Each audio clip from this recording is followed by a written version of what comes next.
Your story is so powerful in the fact that you found your voice in an atmosphere that many wouldn't be comfortable to do it, and that's the church. You spoke about your sexual abuse that you were enduring as a child. What gave you the courage to tell someone in your church, and what actually occurred as a result of you sharing your truth? Well, I never had the courage anywhere else. Anywhere else, I felt small.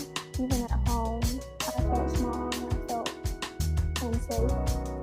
But when I was in church and we were in Bible study as a kid and they were talking about no one should touch you here, no one should touch you there, something spoke to me and said, this is the only time you'll ever be able to even let someone know. And it was just kind of like God was speaking to me. What happened as a result, everything else kind of just, like, I don't even remember, but it was just a shift and things kind of got better, but it took a lot of time.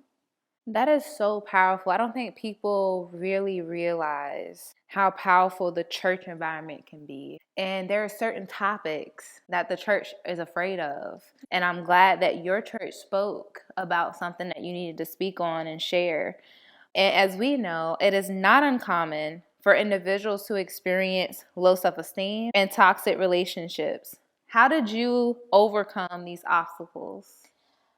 Well, one of my biggest ones was self-esteem as a kid. I just always felt weird or not pretty. So as I got older, I kind of just gained my confidence. Just affirmations, looking at myself, letting myself know you are good enough. You are pretty enough. It's okay. Toxic relationships, it took me so long. I mean, I'm still working on that. Just unlearning behaviors that I have, that I developed, and looking at behaviors in other people that I don't want around me, figuring out and trying to guide myself through it. I think it was just years of me trying to do it by myself. And looking back on those years and thinking, I haven't done anything. I've done the bare minimum and I don't know why. And then finally saying, oh, I know why. Because I'm not in alignment. I'm not where I should be. It was just years of running myself. And it finally took for me to sit still and say, something's not right. What would you tell today's church as it relates to children who may have experienced what you did?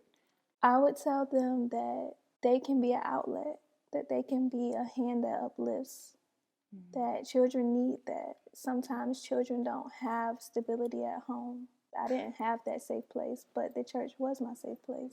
So I would just tell the church that these conversations are needed. It's very important.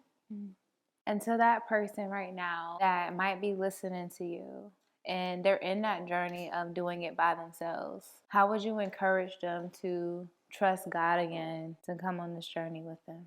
I would just tell them that look at all the moments where you thought you wouldn't make it, but you still did. Look at all those moments where you thought you was at your lowest, but you still made it to another day. He kept you. You might not think it, you might not feel it, but he kept you. So why not?